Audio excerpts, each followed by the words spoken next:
बिस्मिल्लाहिर्रहमानिर्रहीम। अस्सलाम वालेकुम। Welcome to life is simple. This is Fakiha Imran.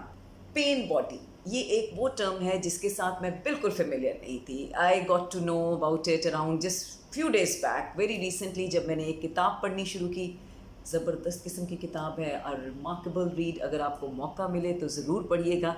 The title of the book is power of now, यानी कैसे आप अपने प्रेजेंट में रह सकते हैं, अपने पास्ट को, अपने माजी और अपने फ्यूचर के दरमियान, जिसको कहते हैं इधर उधर जाने की बजाय आप प्रेजेंट के अंदर, अपने हाल के अंदर रहें। अच्छा, अब ये जो कॉन्सेप्ट है पेन बॉडी का, ये जब शुरू में मैंने पढ़ा है तो मुझे थोड़ी सी हैरत भी हो रही थी, लेकिन ये आपको सोचने पे मजबूर करता है। और जब आप इसके बारे में थोड़ा सोचते हैं, अपने इर्द गिर्द नज़र दौड़ाते हैं, तो आपको ये हकीकत की शक्ल इख्तियार करता हुआ भी नज़र आता है। कॉन्सेप्ट क्या है? वो ये कहता है, जो राइटर है, और अगर आप इसको अपने इर्द गिर्द लोगों में भी देखें तो आपको नज़र आएगा कि बहुत सारे लोग शायद आपकी फैमिली में, फ्रेंड्स में, ऑफिस में ऐसे मिलेंगे जिनको कभी भी आप पूछो कि क्या हाल चाल है, तो वो आपको बताएंगे आज सर में दर्द है, आज पेट में कोई मसला है, आज बाजू में दर्द है, कमर के मसल्स ऐसे, कोई ना कोई चीज़ वो आपको बताएंगे। एक बीमारी ख़त्म होगी तो दूसरी बीमारी की तरफ, या कह लें कि एक ही बीमारी है, थोड़ी देर ठीक भी होगी तो दोबारा फिर उस फेज़ में चले जाएंगे। जहाँ कोई थोड़ी सी टेंशन होगी या चीज़ें उस हिसाब से नहीं चल रही जिस हिसाब से वो एक्सपेक्ट कर रहे हैं या उम्मीद कर रहे हैं, तो इंस्टेंटली उनकी बॉडी जो है वो उसको रिएक्ट करती है और उसमें वो तकलीफ़ भी होती है। अब ये पेन बॉडी का कॉन्सेप्ट क्या है?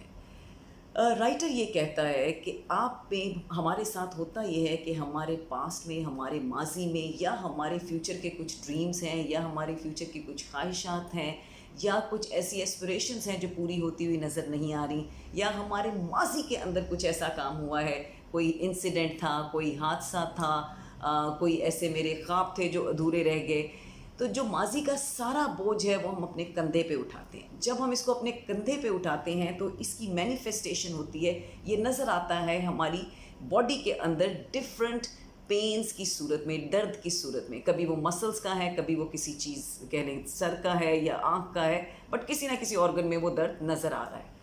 अब क्वेश्चन यहाँ पे ये आता है कि कोई ऐसा क्यों करेगा? क्या कोई चूज़ करता है ये करना, जान के खुशी से कर रहा है, या कैसे ये चीज़ चलती है?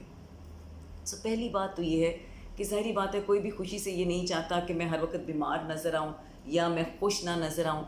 लेकिन ये भी बात सही है कि पेन में रहना शायद वो पसंद करना शुरू कर देते हैं, बिकॉज़ ये जो पेन है ये आइडेंटिटी बन जाती है, एक तरह से शनाख्त बन जाती है, और दिल में ये खौफ आ जाता है कि अगर मैं ये दर्द को, इस पेन को छोड़ दूंगा तो शायद मुझे अटेंशन ना मिले, या शायद मेरी शनाख्त ही कोई ना रहे। तो ये बहुत हद तक एक तरह से आपके लिए एक वो कंफर्ट जोन, या एक प्रोटेक्टिव, जिसको कहते हैं ना, एक वॉल सी बन जाती है जिसके अंदर एक किला आप अपने आप को महफूज समझते हैं। क्वेश्चन नंबर 2, अब इसी तरह से अगर ये चलता रहे तो हम कहाँ पहुँचेंगे?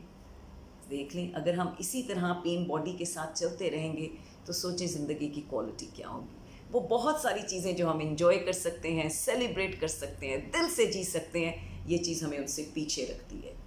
अब करें क्या? क्वेश्चन नंबर 3, सोल्यूशन इसका क्या है? इसका बड़ा सिंपल सोल्यूशन है, और वो 2 चीज़ें हैं। पहली चीज़, हर चीज़ अगर आप देखें, हर सोल्यूशन अगर आप देखें, हर बीमारी का इलाज अगर आप देखें, तो वो चलता है पहली चीज़ अवेयरनेस से। यानी अगर मुझे कोई पेट में भी दर्द है, या किसी किस्म का नज़ला ज़ुकाम है या बुखार है, मैं कब डॉक्टर के पास जाती हूँ, या कोई कब डॉक्टर के पास जाता है? जब वो ये सोचता है, मान लेता है कि अच्छा ये तो एक मसला है, ऐसे हल नहीं हो रहा, अब डॉक्टर के पास जाने की ज़रूरत है। तो पहली चीज़ है अवेयरनेस। अवेयरनेस इस चीज़ की कि ये सिर्फ़ एक फ़िज़िकल या फिज़ियोलॉजिकल किस्म का फैक्टर नहीं है, ये उससे कहीं ज़्यादा एक मेंटल कंडीशन भी है। सो जब हम इस चीज़ के बारे में अवेयर हो जाते हैं, हमें आगाही हो जाती है इसके बारे में, हम इस चीज़ को समझ जाते हैं, तो फिर नेक्स्ट स्टेप आता है, वो ये है कि अब इसका हल क्या है, क्या किया जाए। बड़ी खूबसूरत उस बंदे ने बात की थी, राइटर ने, और मुझे मज़ा भी आया पढ़ के, और मैंने खुद ट्राई करके भी देखी। उसने कहा अगर आप अपने हाल में, प्रेजेंट में आ जाएंगे तो ये जो माजी का बोझ आपने उठाया हुआ है, जिससे आपके कंधे झुके हुए हैं और जिस्म में दर्द हो रहा है, ये ख़त्म हो जाएगा। नाउ में, प्रेजेंट में पहुँचें कैसे? एक बड़ी आसान चीज़ है जो आपको फ़ौरन माजी से खींच के या फ्यूचर से वापस खींच के ला के नाउ में, प्रेजेंट में लेके आती है, और वो चीज़ है सांस। Breathe in, breathe out. कभी ऐसा हुआ है कि हम ये कहें कि ये सांस जो है मैं अभी रोक लेता हूँ, 2 मिनट के बाद लूँगा, या ये सांस तो मैंने आज नहीं लेना क्योंकि मैंने ये कल लिया था। कितनी सिली और स्टूपिड किस्म की बात लग रही है, कितनी मुज़ाहिका खेज़ बात लग रही है, लेकिन हकीकत यही है। सबसे एक कड़ी जो हमें जोड़ के रखती है हमारे प्रेजेंट के साथ, वो है सांस। So what he says is कि अगर आपको एक दफ़ा अवेयरनेस हो जाती है कि ये एक फैक्टर है या ये एक फिनोमेना है जिसका मैं शिकार हूँ और मैं इसमें से निकलना चाहता हूँ, तो पहली दिल से फ़ैसला कर लें, अवेयर हो जाएं। ज़ोर लगेगा, तकलीफ़ होगी, लेकिन हम बाहर आ जाएंगे। ग्रोथ हमेशा कंफर्ट जोन के बाहर है, तकलीफ़ तो हिस्सा है ग्रोथ का। दूसरी चीज़, प्रेजेंट में आ जाएं, कनेक्ट हो जाएं प्रेजेंट से। इंस्टेंटली उस थॉट को छोड़ें, उस सोच को छोड़ें और सांस लें। Inhale, Excel. 8 से 10 कम से कम आप ये सांस अंदर लें, इनहेल करें, एक्सेल करें और उसको काउंट करें। काउंट जब भी करेंगे आप इंस्टेंटली प्रेजेंट में आ जाएंगे।